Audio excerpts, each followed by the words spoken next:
네, 이용구 법무부 차관의 택시기사 폭행, 이 블랙박스 영상을 경찰이 은폐했다는 의혹이 제기되면서 파문이 커지고 있는데요. 경찰은 합동 진상조사단을 구성했지만 봐주기 수사였다는 의혹도 나오고 있습니다. 주요 사건 사고 구자룡 변호사와 자세히 짚어보겠습니다. 어서 오세요. 네, 안녕하세요. 안녕하세요.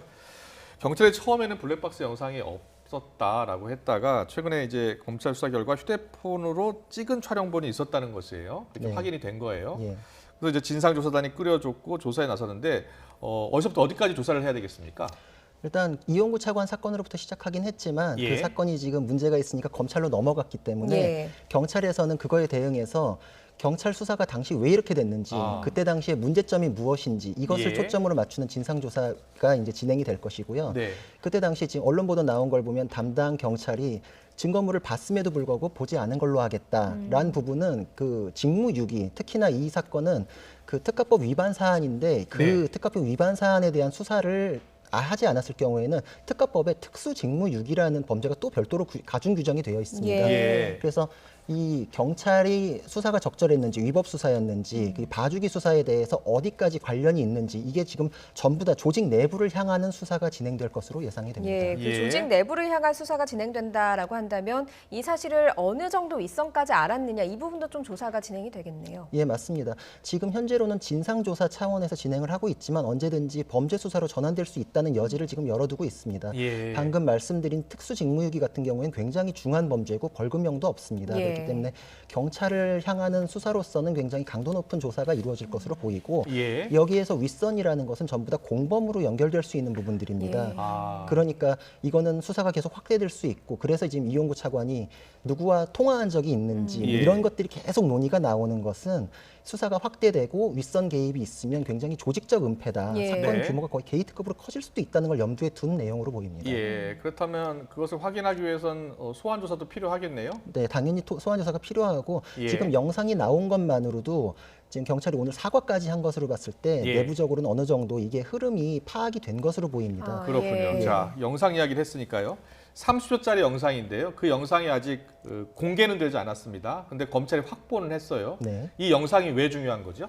영상을 보면은 당시 그러니까 지금 사건에서는 폭행이 있었는지 예. 그리고 폭행이 있었다면 어느 정도 수준이었는지 예. 그리고 차량이 그 당시에 어떤 상태로 있었는지 예. 이것이 핵심입니다. 아. 이것만 확인되면 지금 그 당시에 특가법이 적용되는지 아닌지가 확 보이기 때문에 네. 굉장한 스모킹건이라고 볼 수 있고요. 예. 그 당시에 폭행이라는 건 또 사실 범위가 굉장히 넓습니다. 네. 법적으로는 그 유형력 행사라 그래서 예. 누구를 때리려고 그랬는데 맞지 않았다, 뭐 치지도 않았다 이래도 유형력 행사는 폭행이 됩니다. 예. 그것도 폭행이군요. 예, 그러니까 범위가 굉장히 넓기 때문에 그러한 신체 접촉이 있었다면 사실 굉장히 쉽게 인정될 수 있는 부분이고 예. 이것은 뭐 추가적인 조사도 필요 없이 영상 그 자체로 끝날 수도 있는 부분이기 때문에 매우 중요하고 네. 그리고 당시 그 뭐 이용구 차관을 깨우는 과정이나 이럴 때 차의 상태가 지금 언론 보도에 의하면 드라이브에 놓은 상태로 기어를 예. 그 브레이크만 밟고 있었다라 그러는데 그 영상에서 어느 정도 그런 부분 시동이 걸려 있었는지 이런 예. 것들이 확인될 수가 있습니다. 예. 그러니까 이건 구성 요건에 해당하는지 여부를 확연하게 확인할 수 있는 내용이기 예. 때문에 아직 확인된 네. 내용은 아니기 때문에요. 네. 만약에 차가 멈춰 있는 상태였다. 그리고 주행하고 있는 상태였다. 뭐가 다른 겁니까? 주행 중일 때 이제 이런 사건이 벌어지면 예. 굉장히 가중처벌되고 죄질이 굉장히 높은데 예. 예. 그렇다고 해서 멈췄을 때 이건 무조건 해당이 안 되느냐 그렇지 않습니다. 이거는 아. 법 조항 자체에서 예, 예.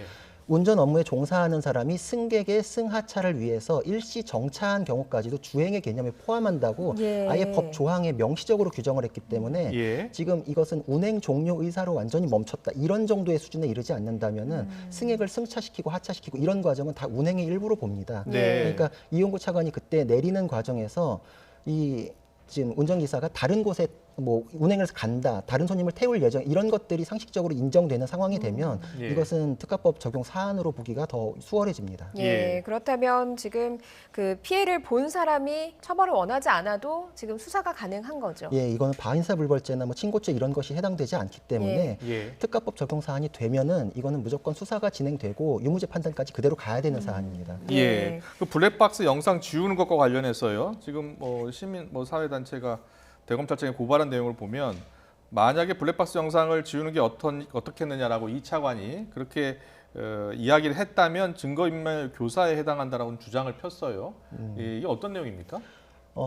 우리 이제 잘 아는 것처럼 자기의 형사 사건의 증거를 인멸했을 경우에는 죄가 성립하지 않습니다. 네. 타인의 증거를 인멸했을 경우에 성립하는 것인데 대법원에서 범죄자가 자신의 증거더라도 다른 사람한테 시켜가지고 교사를 해서 증거를 인멸하게 했을 경우엔 이걸 네. 방어권의 남용이다라고 보아서 증거인멸 교사죄는 유죄로 인정한 판례들이 있습니다. 예. 그러니까 아마 그 판례를 이제 원용을 해가지고서 지금 고발을 하는 걸로 보이는데 예. 이 사안은 그 범죄 후 정황으로서도 굉장히 양형 사유로서도 그 증거를 없애라 마라 한 것이 굉장히 네. 중요하고 예. 그리고 방금 말씀드린 증거인멸 교사 또 다른 혐의가 지금 추가 수사가 될 수 있는 부분이기 예. 때문에 예. 중요하게 다뤄지는 것입니다. 참고로 이 차관은 지금 본인이 영상을 지우라고 하지 않았다라고 이렇게 해명하고 있습니다. 맞습니다. 그게 예. 방금 말씀드린 대로 양형, 추가 혐의 뭐 모두 예. 다 적용되고 그리고 수사 절차는 매 순간마다 범죄 증거에 대한 인멸이라는 의심이 들면 예. 모두 다 악영향을 미칩니다. 아, 예, 그러니까 예. 예, 사실 경찰은 지금까지 뭐 내내 폭행 상황이 담긴 영상을 보지 못했다 뭐 이렇게 이야기를 하다가 있는 것으로 지금 확인이 됐거든요. 본 것으로 확인이 됐는데